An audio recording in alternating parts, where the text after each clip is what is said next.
नमस्कार, जय हिंद दोस्तों।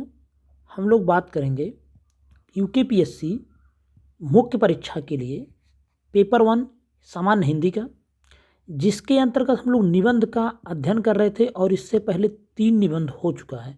हमने आपको बताया था 6 निबंध कराएंगे उत्तराखंड के लिए, जिसमें से एक न एक बड़े आराम से फंस जाएगा। यहाँ से आपको बता दें 55 नंबर का प्रश्न आएगा, 500 वर्ड में लिखना होगा, जिसका मतलब हुआ 5 से 6 पेज, मतलब कि कम से कम 5 और 6 पेज तक आपको लिखना होगा। इसी के लिए आप इसको जब 1 से 2 बार पढ़ लेंगे तो आपके पास काफ़ी मैटर हो जाएगा, काफ़ी कंटेंट हो जाएगा, जिसको आप अपनी भाषा में वहाँ से जाके लिखना। निबंध का अर्थ ही है बंधन रहित, तो आप वहाँ जाके अपनी भाषा में उसको लिखना है। यहाँ से आपको पूरा कॉपी पेस्ट वहाँ नहीं कर देना है, बस यहाँ से आपको भौगोलिक, जैसे कि टॉपिक है कि उत्तराखंड की भौगोलिक संरचना से पर्यटन को लाभ, तो क्या क्या लाभ हो रहे हैं, बहुत सारे लाभ आप जानते होंगे, बहुत सारे नहीं जानते होंगे, तो यहाँ से आपको वो सब भी पता लग जाएगा। तो इसको आप अच्छे से पढ़ लीजिए 1 से 2 बार, उसके बाद वहाँ पे जाके आपको लिख देना है अच्छे से लिखे रहेंगे, साफ़ सुथरा रहेगा तो आपको नंबर मिलेगा। निबंध का यही मतलब ही होता है, आप कितने अच्छे एनालिटिकल वे से उसे कितना अच्छे से वहाँ एक्सप्लेन करते हैं, उसी का आपको नंबर मिलेगा। तो एक बात और आगे बढ़ने से पहले कहेंगे, जो भी वीडियो को पहली बार देख रहा हो, चैनल पहली बार आया हो, वीडियो पसंद आए तो लाइक करें, कमेंट करें अगर कुछ कहना है तो, और आपसे अनुरोध है चैनल को सब्सक्राइब भी करें। उत्तराखंड की भौगोलिक संरचना से पर्यटन को लाभ है, ये है आज का टॉपिक। देखते हैं। सैर कर दुनिया की गाफिल, जिंदगानी फिर कहाँ, जिंदगानी गर रही तो नौजवानी फिर कहाँ। इसी कोटेशन के साथ हम लोग शुरुआत करेंगे। इस सैर कर दुनिया की गाफिल, जिंदगानी फिर कहाँ, और जिंदगानी गर रही तो नौजवानी फिर कहाँ। ख्वाजा मीर दर्द की यह नज्म सैर सपाटा, घुमक्कड़ी एवं पर्यटन के महत्व को मानव जीवन में बयां करने वाली सबसे बेहतरीन नज्म है। यह नज्म न केवल घुमक्कड़ों को पर्यटन का साहस देती है, बल्कि पर्यटन के प्रति लोगों को आकर्षित भी करती है। कौन सी? सैर कर दुनिया की गाफिल, जिंदगानी फिर कहाँ, जिंदगानी गर रही तो नौजवानी फिर कहाँ। ख्वाजा मीर दर्द की यह नज्म गए सैर सपाटा, घुमक्कड़ी एवं पर्यटन के महत्व को मानव जीवन में बयां करने वाली सबसे बेहतरीन नज्म है। यह नज्म न केवल घुमक्कड़ों को पर्यटन का साहस देती है, बल्कि पर्यटन के प्रति लोगों को आकर्षित भी करती है। भारतीय प्राच्य ग्रंथों, भारत के जो प्राचीन ग्रंथ हैं, जिसको हम लोग प्राच्य यहाँ लिखा हुआ, उसको आप सीधे लिखिए। भारत के प्राचीन ग्रंथों में भी यह उल्लिखित है कि मानव के विकास, सुख, शांति की संतुष्टि, ज्ञान एवं मनोरंजन की प्राप्ति हेतु पर्यटन अत्यंत आवश्यक है। भारत में इन सभी तत्वों की प्राप्ति हेतु सबसे उपयुक्त जगह कौन है? इसका उत्तर है पर्वतीय प्रदेश उत्तराखंड। क्या कह रहा है कि भारतीय प्राचीन ग्रंथों में भी यह उल्लिखित है कि मानव के विकास, सुख, शांति की संतुष्टि, ज्ञान एवं मनोरंजन की प्राप्ति हेतु पर्यटन अत्यंत आवश्यक है। भारत में इन सभी तत्वों की प्राप्ति हेतु सबसे उपयुक्त जगह कौन है? इसका उत्तर है पर्वतीय प्रदेश उत्तराखंड। जीवन को सुखमय बनाने वाली सभी कारकों के लिए, जीवन को सुखमय बनाने वाले सभी कारकों के लिए तथा सभी मौसमों का आनंद देने के लिए जिसकी सैर की जा सकती है, वह है उत्तराखंड। धार्मिक स्थलों की उपस्थिति के कारण देवताओं को भूमि कहे जाने के साथ साथ अपने शांत वातावरण, मनमोहक दृश्यों और प्राकृतिक छटा के फलस्वरूप उत्तराखंड को पृथ्वी का स्वर्ग भी कहा जाता है। जीवन को सुखमय बनाने वाले सभी कारकों के लिए तथा सभी मौसमों का आनंद लेने के लिए अगर कहीं सैर की जा सकती है तो वह कहाँ है? उत्तराखंड है। धार्मिक स्थलों की उपस्थिति के कारण देवताओं को भूमि कहा जाता है, किसको? उत्तराखंड को। के साथ साथ अपने शांत वातावरण, मनमोहक दृश्यों और प्राकृतिक छटा के फलस्वरूप उत्तराखंड को पृथ्वी का स्वर्ग भी कहा जाता है। उत्तराखंड, जिसका पहले उत्तरांचल नाम था, पूर्व में उत्तरांचल का निर्माण 9 नवंबर 2000 को उत्तर प्रदेश से अलग करके किया गया था। यह एक पर्वतीय राज्य है जो पुराणों में वर्णित केदारखंड, गढ़वाल व मानसखंड, कुमाऊं से मिलकर बना है। इसका क्षेत्रफल 53,483 वर्ग किलोमीटर है। उत्तराखंड पूर्व में उत्तरांचल कहा जाता था। इसका निर्माण कब हुआ? 9 नवंबर 2000 को उत्तर प्रदेश से अलग करके किया गया। यह सब भी दिखाएंगे। यह एक पर्वतीय राज्य है जो पुराणों में वर्णित केदारखंड, जिसे गढ़वाल को केदारखंड कहते हैं, कुमाऊं को मानस खंड कहते हैं, से मिलकर बना है। क्षेत्रफल की बात करें तो 53,483 वर्ग किलोमीटर उत्तराखंड का क्षेत्रफल है। उत्तराखंड अपनी भौगोलिक स्थिति, जलवायु, प्राकृतिक सौंदर्य एवं मनोरम दृश्यों तथा संसाधनों की प्रचुरता के कारण भारत में प्रमुख स्थान रखता है और यही प्रचुरता एवं विभिन्नता उत्तराखंड के पर्यटन क्षेत्र की आधारशिला है, जो उसे कुदरत में विरासत में मिला हुआ है। उत्तराखंड अपनी भौगोलिक स्थिति, जलवायु, प्राकृतिक जो सौंदर्य आप वहाँ का देख सकते हैं, हल्द्वानी का, मसूरी का, रानीखेत, ऋषिकेश, इन सब का मनोरम दृश्य आप वहाँ बहुत सारे देख सकते हैं। चाहे औली हो, चाहे मसूरी हो, चाहे उत्तरकाशी हो, चक्राता हो, कौसानी हो, बहुत सारे वहाँ पे ऐसे जगह जाएंगे जहाँ आपको एक से एक मनोरम दृश्य दिखेंगे। संसाधनों की प्रचुरता के कारण भारत में प्रमुख स्थान रखता है और यही प्रचुरता एवं विभिन्नता उत्तराखंड के पर्यटन क्षेत्र की आधारशिला है, जो उसे कुदरत से विरासत में सब कुछ मिला हुआ है। उत्तराखंड की अद्भुत हिमालयी संरचना के कारण इसका अधिकांश हिस्सा पहाड़ एवं वनों से ढका हुआ है, अर्थात यहाँ के लगभग 86% भाग पर पहाड़ एवं 65% भाग पर जंगल पाए जाते हैं। उत्तराखंड की अद्भुत हिमालयी संरचना के कारण इसका अधिकांश हिस्सा पहाड़ एवं वनों से ढका हुआ है, अर्थात यहाँ के लगभग 86% भाग पर पहाड़ एवं 65% भाग पर जंगल पाए जाते हैं। यही पहाड़, हरे भरे जंगल एवं वन पर्यटकों को लुभाते रहते हैं तथा इनके कारण यहाँ का तापमान भारत के मैदानी राज्यों की अपेक्षा सदैव कम रहता है। यही पहाड़, हरे भरे जंगल एवं वन पर्यटकों को लुभाते रहते हैं तथा इनके कारण यहाँ का तापमान भारत के मैदानी राज्यों की अपेक्षा सदैव कम रहता है। इस प्रकार सर्दियों के मौसम में यहाँ बर्फ़ से ढकी हुई पर्वत श्रृंखलाएँ पर्यटकों के लिए आकर्षण का केंद्र बनी रहती हैं, तो तेज एवं भीषण गर्मी के मौसम में यहाँ प्रकृति की गोद में पर्यटकों को सुकून पहुँचाती है। इस प्रकार सर्दियों के मौसम में यहाँ बर्फ से ढकी हुई पर्वत श्रृंखलाएं पर्यटकों के लिए आकर्षण का केंद्र तो बनी ही रहती हैं, तो तेज एवं भीषण गर्मी के मौसम में यहाँ प्रकृति की गोद पर्यटकों को सुकून पहुँचाती है।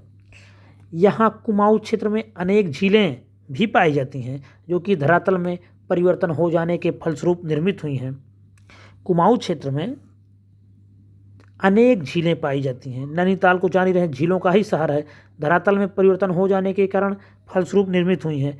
अल्मोड़ा, बागेश्वर, चमोली, चंपावत, देहरादून, भीमताल।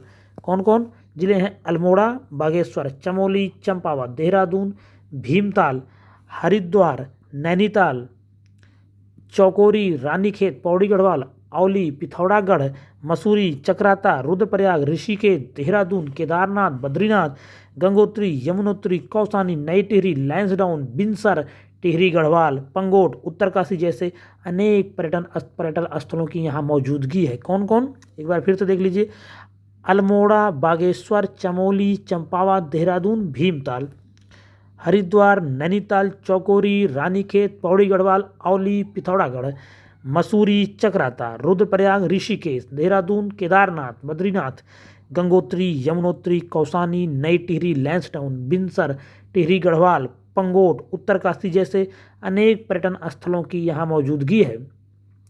वनस्पति एवं जीव जंतुओं का भव्य समायोजन भी यहाँ देखने को मिलता है। Corbett National Park, Govind National Park, Nanda Devi National Park, फूलों की घाटी यहाँ के अन्य प्रमुख आकर्षक पर्यटन स्थल हैं। कौन कौन? वनस्पति एवं जीव जंतुओं का भव्य समायोजन भी उत्तराखंड में देखने को मिलता है। कॉर्बेट नेशनल पार्क हो, गोविंद नेशनल पार्क हो, नंदा देवी नेशनल पार्क हो, फूलों की घाटी यहाँ के अन्य प्रमुख आकर्षक पर्यटन स्थल हैं। उत्तराखंड की पहाड़ियों की बात करें तो उत्तराखंड की पहाड़ियों में साहसिक पर्यटन के भी सभी तत्व मौजूद हैं, जो उत्साह और उत्तेजना से भरपूर हैं, जैसे skiing, river rafting, canoeing, paragliding और रॉक क्लाइंबिंग। उत्तराखंड की पहाड़ियों की बात करें तो उत्तराखंड की पहाड़ियों में साहसिक पर्यटन के भी सभी तत्व मौजूद हैं, जो उत्साह और उत्तेजना से भरपूर हैं, जैसे skiing, river rafting, canoeing, paragliding और रॉक क्लाइंबिंग। अपने प्राकृतिक सौंदर्य से लुभाने के साथ साथ उत्तराखंड महान संतों, ऋषि मुनियों, योगियों, तपस्वियों, ईश्वरीय अवतारों व देवताओं की तपोस्थली के रूप में भारत की देवभूमि तथा महत्वपूर्ण धार्मिक स्थलों वाला अनोखा राज्य है। अपने प्राकृतिक सौंदर्य से लुभाने के साथ साथ उत्तराखंड महान संतों, ऋषि मुनियों, योगियों, तपस्वियों एवं ईश्वरीय अवतारों व देवताओं की तपोस्थली के रूप में भारत की देवभूमि तथा महत्वपूर्ण धार्मिक स्थलों वाला भी अनोखा राज्य है। प्रत्येक पहाड़, झील और नदी पौराणिक गाथाओं से भरी पड़ी हैं। चार धाम अर्थात चार सबसे पवित्र और सम्मानीय हिंदू मंदिर बद्रीनाथ, केदारनाथ, गंगोत्री और यमुनोत्री यहीं स्थित हैं। प्रत्येक पहाड़, झील और नदी पौराणिक गाथाओं से भरी पड़ी हैं। चार धाम अर्थात चार सबसे पवित्र और सम्मानीय हिंदू मंदिर बद्रीनाथ, केदारनाथ, गंगोत्री और यमुनोत्री उत्तराखंड में ही स्थित हैं। पंचप्रयाग के नाम से प्रसिद्ध पवित्र संगम स्थल पंचप्रयाग के नाम से प्रसिद्ध पांच पवित्र संगम स्थल भी उत्तराखंड में ही स्थित हैं। सिखों का प्रसिद्ध महत्वपूर्ण तीर्थ स्थल हेमकुंड साहिब भी यहीं स्थित है। पंचप्रयाग के नाम से प्रसिद्ध पवित्र पांच संगम स्थल भी उत्तराखंड में ही स्थित हैं। सिखों का प्रसिद्ध महत्वपूर्ण तीर्थ स्थल हेमकुंड साहिब भी यहीं स्थित है। इस प्रकार पर्यटन, तीर्थाटन एवं आध्यात्मिक पर्यटन से जुड़े सारे तथ्य मिलकर उत्तराखंड को एक महत्वपूर्ण पर्यटन स्थल घोषित करते हैं और यहाँ हर मौसम में देश विदेश के पर्यटकों का भारी जमावड़ा लगा रहता है। इस प्रकार पर्यटन, तीर्थाटन एवं आध्यात्मिक पर्यटन से जुड़े सारे स्थल मिलकर उत्तराखंड को एक महत्वपूर्ण पर्यटन स्थल घोषित करते हैं और यहाँ हर मौसम में देश विदेश के पर्यटकों का भारी जमावड़ा रहता है। अनुमानतः उत्तराखंड में प्रतिवर्ष 50 लाख से अधिक पर्यटक आते हैं। अतः कहा जा सकता है पर्यटन का उत्तराखंड की अर्थव्यवस्था में महत्वपूर्ण योगदान है तथा इस राज्य को इसके भौगोलिक, धार्मिक व सांस्कृतिक महत्व का होने के कारण अर्थव्यवस्था में अत्यंत लाभ मिलता है। अनुमानतः उत्तराखंड में प्रतिवर्ष 50 लाख से अधिक पर्यटक आते हैं। अतः कहा जा सकता है पर्यटन का उत्तराखंड की अर्थव्यवस्था में महत्वपूर्ण योगदान है तथा इस राज्य को इसके भौगोलिक, धार्मिक व सांस्कृतिक महत्व का होने के कारण अर्थव्यवस्था में अत्यंत लाभ मिलता है। उत्तराखंड में प्रतिवर्ष 50 लाख से अधिक पर्यटक आते हैं। अतः कहा जा सकता है कि पर्यटन का उत्तराखंड की अर्थव्यवस्था, मैंने बताया ही था कि जीडीपी में 14% के आसपास योगदान है पर्यटन का। जीडीपी में जो स्टेट जीडीपी है, जीडीपी, उसमें 14% का योगदान है किसका? पर्यटन सेक्टर का। याद रखेंगे, सब फैक्ट दिखाएंगे तो इससे बहुत अच्छा प्रभाव पड़ेगा एग्जामिनर के ऊपर। पर्यटन उत्तराखंड के लोगों की जीविका का महत्वपूर्ण साधन है तथा यहाँ के लोगों को रोजगार के अवसर प्रदान करता है। बहुत सारे रोजगार के अवसर पर्यटन ने यहाँ दिया। जैसे चार धाम यात्रा हो तो आप देखते हैं लोग कंधों पर जो भी ये सब काम करते हैं, लोगों को उठा कर लेके जाते हैं, सवारी ढोते हैं, घोड़ा कचरा से धोते हैं, तो ये सब बहुत सारे रोजगार, बहुत सारे फल फूल बेच रहे हैं, दूध बेच रहे हैं वहाँ पे, ये सब भी रोजगार पाए हुए हैं। जब बाहर के लोग आते हैं तभी वो लोग खरीदते हैं तो इनका भी भला होता है। तो कहीं ना कहीं ये सब रोजगार ही कहेंगे, छोटे छोटे रोजगार लोगों को प्राप्त हैं। पर्यटन उत्तराखंड के लोगों की जीविका का महत्वपूर्ण साधन है तथा यहाँ के लोगों को रोजगार के अवसर प्रदान करता है। हरिद्वार में लगने वाला कुंभ एवं अर्धकुंभ का मेला इस राज्य की अर्थव्यवस्था के लिए वरदान की तरह है। उत्तराखंड हरिद्वार में लगने वाला कुंभ है एवं अर्धकुंभ का मेला इस राज्य की अर्थव्यवस्था के लिए वरदान की तरह है।